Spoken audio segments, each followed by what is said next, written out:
Buen domingo, ¿cómo están ustedes? Acá estamos nosotros.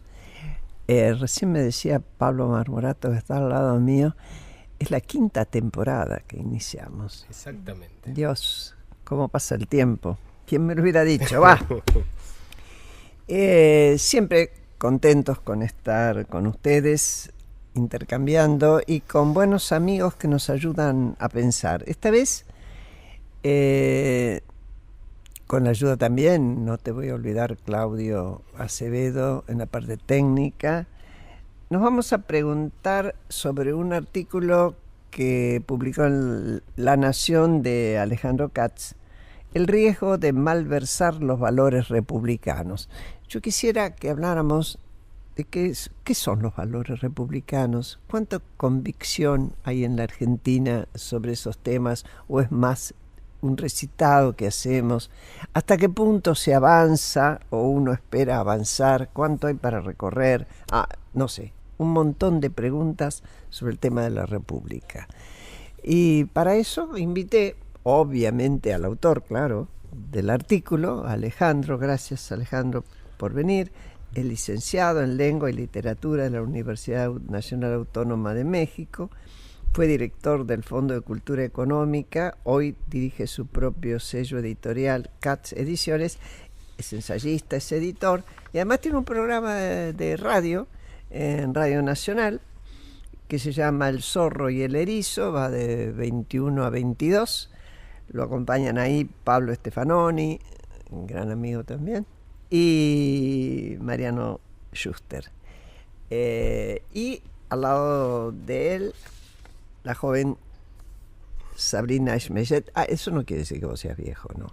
Bueno, no, lo destaqué porque... Todo, muchas gracias por invitarme. El viejo Alejandro Katz te saluda, se emociona de iniciar esta 5ª temporada con vos y se resigna. Bueno, a ser acompañado por una joven Sabrina Schmeyet, que es politóloga, es doctora en Historia por la Universidad de Buenos Aires, es magíster en Políticas Públicas y Gerenciamiento del Desarrollo en la Universidad de San Martín, Georgetown, y además es profesora en ambas universidades y becaria postdoctoral del CONICET. Ambos forman parte también del Club Político Argentino. Está bien el machete, ¿no? Muchas gracias. Sí, hice otra maestría, pero no importa, coordino esas y que pasé por todas esas universidades. Si no, me voy a pasar el programa diciendo todo lo que hace. Muchas gracias por la invitación. Además cocina. Hago como un si fuera riquísimo. Poco. Muy bien. Bueno, queda puesto el título. ¿Qué pasa con la República y nosotros? ¿Cuánto valor le damos a la República? Alejandro, dale. Yo quisiera, Graciela, si me permitís, para situar sí. la conversación, leer los apuntes, citar, parafrasear algunos criterios básicos que tomo de lo que a mi entender es el libro más importante que se escribió sobre el tema en este país en los últimos años, que es el libro sobre republicanismo de Andrés Rosler. Y Andrés Rosler dice que el republicanismo debe contener al menos 5 rasgos fundamentales: libertad, virtud, debate, ley y patria. Estos 5 rasgos, dice, son incompatibles por definición con el perfil ultrapersonalista de César o de su equivalente moderno, el cesarismo. Y leo una línea que es esta: si usted está en contra de la dominación, no tolera la corrupción, desconfía de la unanimidad y de la apatía cívicas, piensa que la ley está por encima incluso de los líderes más encumbrados, se preocupa por su patria pero no soporta el chauvinismo y cree, por consiguiente, que el cesarismo es el enemigo natural de la República, entonces usted es republicano, aunque usted no lo sepa. Entonces digo, me parece que para ver de qué hablamos, porque se habla mucho de república, acá hay una definición que parte de la historia política, de la filosofía política, de la ciencia política, que es precisa.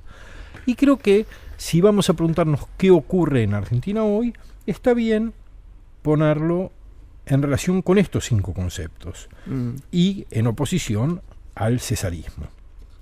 Yo diría, sin duda, casi todos ellos han mejorado sustancialmente en los últimos años.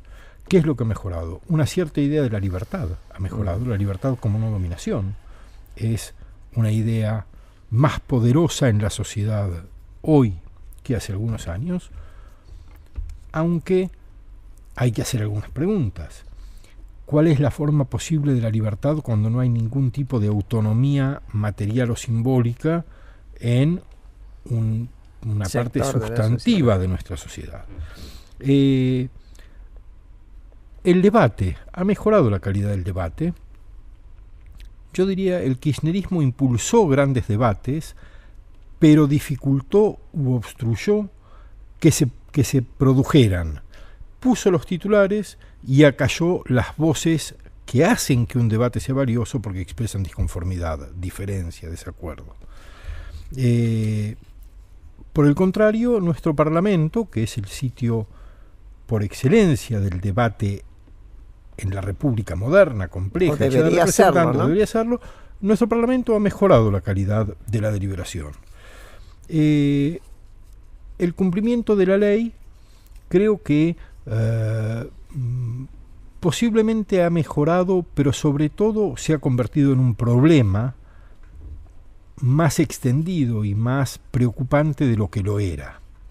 No sé si hemos resuelto nuestra mala relación con la ley, pero tenemos, creo, una preocupación un poco mayor. La unanimidad ha disminuido, es una sociedad más plural, o quiere ser una sociedad más plural, y no hay rasgos del autoritarismo que marcó a los gobiernos anteriores. Entonces, creo que comparativamente podemos decir que la sociedad ha dado un paso que nunca es irreversible, por el contrario, esto es algo de lo que tenemos que ocuparnos cada día. Podemos ir para atrás, decís vos. Claro, y a los gobiernos les cuesta entender que cuando se hacen críticas, esas críticas tienen que ver no con el presente, sino con los futuros posibles. Con el modo en lo que se hace hoy puede incidir sobre lo que va a pasar mañana, y estamos previendo los males de mañana, no solo corrigiendo los defectos de hoy.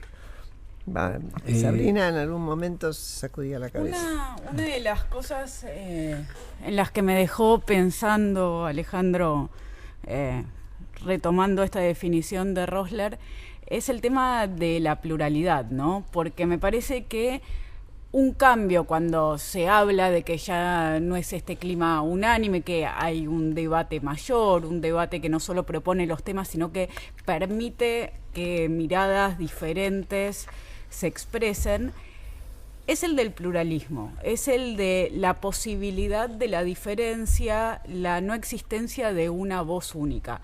Y eso me parece que tiene que ver muchísimo con la República, porque hay algo que a mí cuando hablamos sobre los debates republicanos, tanto en una clave histórica como en una clave presente, lo tengo sin resolver, pero me hace mucho ruido ahí, es el tema de los valores éticos. Los que nos sentimos cómodos definiéndonos como republicanos, vemos una superioridad en el imperio de la ley, en el respeto de las instituciones, y lo trasladamos a una cuestión ética, que después, llevado a las coyunturas políticas, muchas veces nos ponen en tensión, porque lamentablemente algunas situaciones no se solucionan con la alta vara que nosotros nos fijamos.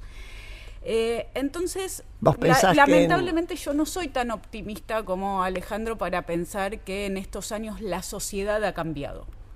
Yo no sé si en estos años nosotros vivimos en una sociedad más pluralista. Me parece que lo que cambió es la relación entre la política, parte de la dirigencia política, y la forma en la que se dan algunos debates, o que ya no se dan, que se deja que se den más libremente, en la que no se conducen. Pero yo no sé si la sociedad cambió. Me parece que también... Yo estoy de acuerdo con vos. Yo no creo que la sociedad cambie en 2 años de un modo significativo, nunca. Creo que lo cambia solo la expresión de los fenómenos. Tal vez las cosas funcionan de una voz que nos gritaba muy fuerte, entonces ahora preferimos... El cambio no tiene que ver con convicciones diferentes de una parte mayoritaria de la sociedad, sino que tiene que ver con modos de funcionamiento que hoy ocurren y que mañana pueden dejar de ocurrir. Por eso digo, todo esto siempre es frágil, porque no hay un cambio estable y permanente que haga que las cosas vayan a ser de una vez por todas así o de otro modo. Hay que construir cada día el modo de ocurrencia de las cosas. Durante gran parte del siglo XIX, la mayoría de los intelectuales que pensaban sobre la República, los más conocidos, estoy pensando en Alberdi, por ejemplo, estaba todo el tiempo muy preocupado por educar a la ciudadanía, educar a la sociedad, transformar esa sociedad.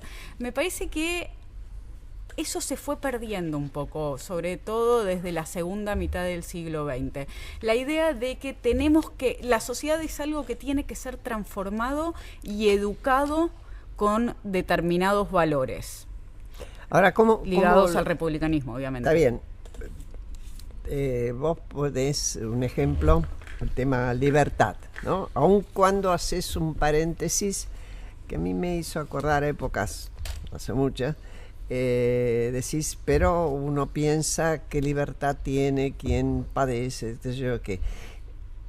Y yo me acuerdo en la época del populismo muy fuerte, épocas peronistas, en que se llegaba a decir, ¿para qué quieren la libertad los que se van a morir de hambre? En momentos en que difícilmente en la Argentina nadie muriera de hambre, porque hoy puede haber hambre, en esa época no la había. Libertad es no morirse de hambre, libertad es un trabajo digno, bueno, poner la libertad en otro significado. Esa tensión que también nos llevó a la tensión en el mundo entre los pensamientos, las convicciones liberales en sentido político y el socialismo. Yo no quiero en ningún caso, Graciela, subordinar el valor de la libertad a la consecución de otro fin que sería superior a ella. Lo que no dejo de hacer es preguntarme cada vez que hablamos de los grandes conceptos de la política, en qué medida esos conceptos que nos importan son realmente verdaderos en ámbitos en los que la autonomía individual está muy restringida. Bueno, ahí vamos la autonomía al tema individual en el sentido de la capacidad de cada uno de diseñar un trayecto de vida y un destino personal y colectivo. Ahí vamos, me parece a mí, a hablar de lo que a mí para mí ya quedó atrás, la igualdad, más que la igualdad, de la equidad. ¿No es cierto? Porque, bueno, si no hay las mismas posibilidades, aunque uno sea un hombre, es igual a otro hombre, pero bueno, no siempre tiene las mismas oportunidades. Es cierto, pero esto es un trabajo todavía. Absolutamente. Todavía para de hecho, yo no quise dejar de señalar estas restricciones de nuestra conversación. Estamos hablando de estos valores a los que puede aspirar y que deben ser exigidos en una parte de la sociedad, que no puede aspirar a vivir de este modo porque carece de los recursos simbólicos y materiales para hacerlo. Ahora, volviendo un poco al tema que dispara todo esto, yo creo que hay algo que también hay que señalar, porque hablamos de una república democrática. No hay que olvidar que hay repúblicas no democráticas y que buena parte de las repúblicas no lo fueron en la historia. Una república democrática, uno da por sentado que una república democrática exige otros condimentos, además de los republicanos. Y uno de esos condimentos, que me parece que es el que está en cuestión ahora, es lo que yo llamaría la reciprocidad de los argumentos. La reciprocidad de los argumentos quiere decir que cada argumento que se utiliza en el espacio público, quien lo utiliza debe aceptar que pueda ser utilizado por otro. Si vamos al ejemplo que estuvo tan presente en la discusión pública y que me parece que importa menos por el caso que por lo que el caso muestra de los modos de funcionamiento de nuestra clase política, si uno absuelve de responsabilidad a alguien... Te estás refiriendo al tema del ministro Triaca. Me estoy refiriendo a eso, pero insisto, me importa menos el caso de Triaca, sí, pero para ponerlo en un lugar, que lo que nos permite ese caso ver de cómo actuamos. Si el presidente o alguien dice incumplió una norma o una ley, pero es eficiente, tiene que aceptar que ese mismo tipo de argumento lo pueda dar cualquier otro que no sea parte del grupo propio. Es decir, un empresario podría decir, yo incumplí la norma, pero doy empleo. yo incumplí la norma, pero exporto, yo incumplí la norma, pero... Entonces, si no hay reciprocidad argumentativa, estamos deteriorando el espacio democrático. El pero, para mí, siempre pone en valor la segunda frase por sobre la primera. Así es. Y la segunda frase normalmente es la débil. La primera es la fuerte. Claro, hay que justificarla con el pero. Claro. A ver, Sabrina. Que en este caso en particular, que está claro, se prefirió privilegiar la permanencia del ministro aceptando y reconociendo e incluso condenando los errores. A mí me cuesta extrapolarlo del mundo de la dirigencia política a otros mundos como el empresario, porque todos sabemos que lo que hizo Triaca está mal y muchos creemos que tendría que haber renunciado por eso.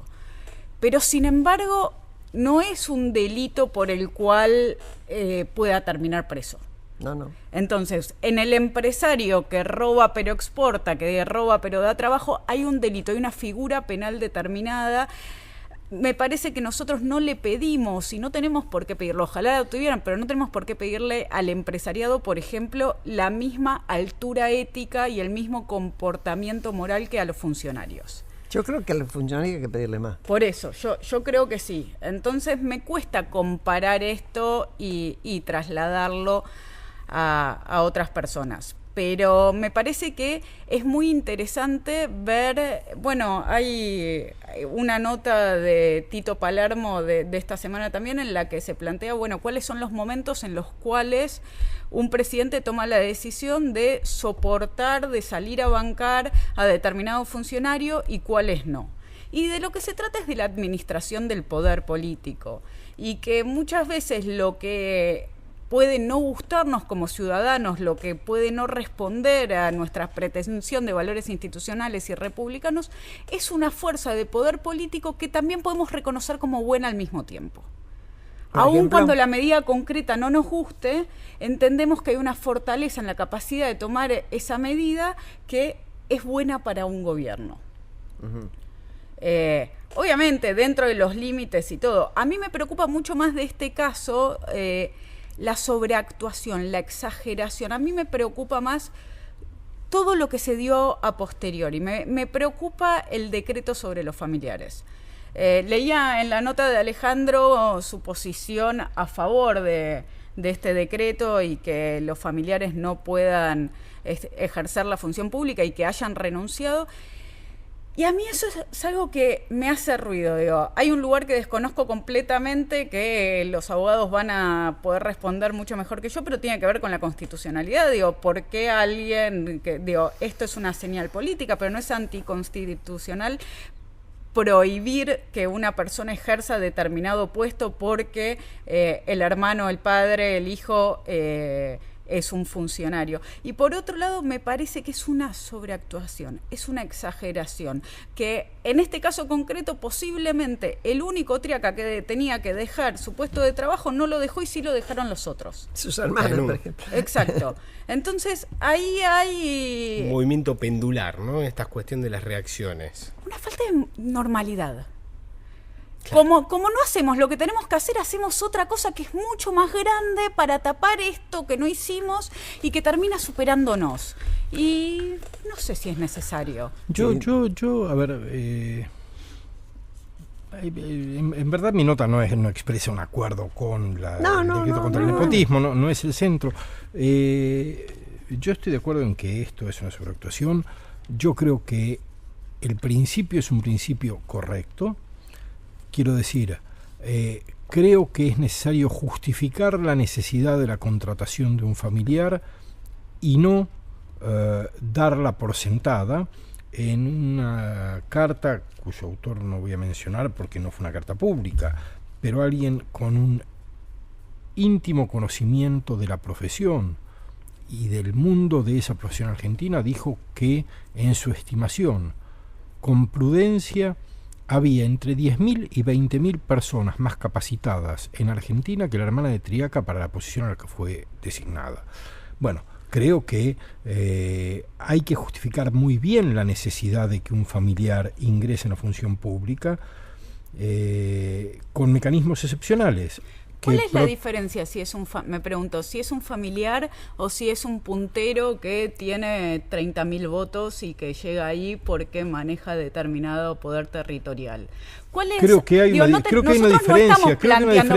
Una diferencia tiene que ver con, entre otras cosas, tiene que ver con que el puntero lo que está haciendo es construir gobernabilidad, afirmando poder. Se construye de muchas formas, pero esa es una. Quiero decir, la salida de esto no fue pensar una escuela de administración a la francesa que regulara los cargos y todo. Fue una prohibición. Estoy de acuerdo con vos. Me parece que esa prohibición y me parece que puede ser exagerada e injusta en algunos casos. Y también que es, una bomba que queda muy bien como un anuncio para dejarlo otro atrás, pero a la vez, ¿a cuántas personas afecta? Digo, sabemos nombre y apellido de cada persona que renunció. Me parece que tampoco hay que me parece que tampoco el tema esencial es este. Me parece que el tema esencial es todo lo que no se hace en aras de la calidad de la administración pública. Quiero decir, lo importante no es esto, lo importante es cuáles son los procedimientos de compras y contrataciones. Lo importante es cómo se hacen las licitaciones. Lo importante es entender por qué las licitaciones bajaron de un exiguo 10 días a 5 de plazo de publicación. Lo importante es saber cómo funcionan las puertas giratorias entre los intereses del sector privado y los intereses del sector público, dónde están los conflictos de intereses y cómo los regulamos, y cuáles son los organismos de control, qué autonomía y qué poder tienen para fiscalizar los actos de gobierno. Eso es lo importante. Absolutamente de acuerdo. Esto me parece que está bien, pero que no es lo esencial. Coincido en que no es lo esencial. Y tampoco me parece que sea central discutir si es de más o de menos. Me parece que lo importante es todo lo otro que está ausente. Y que desvía, ¿no? Perdón, pero por mi propia experiencia del transcurso de poco tiempo en cargos ejecutivos y bueno, en la política, hay una cuestión. Yo creo que debería haber una escuela de gobierno en serio acá, como la Politécnica de Francia, que el Jean Roulet lo puso en marcha apenas se recuperó la democracia y se malversó esa posibilidad, para la burocracia que va a ser estable. Y que es necesario de la mayor calidad, porque la burocracia es necesaria. Al mismo tiempo, y sobre todo dadas las circunstancias, cuando uno llega a un puesto y se encuentra con las capas geológicas de quienes fueron quedando de los anteriores gobiernos, necesita una máxima confianza en el personal político que lo acompañe. Vos no podés llamar a un concurso para un secretario de un ministro, porque no sabés si políticamente le va a responder.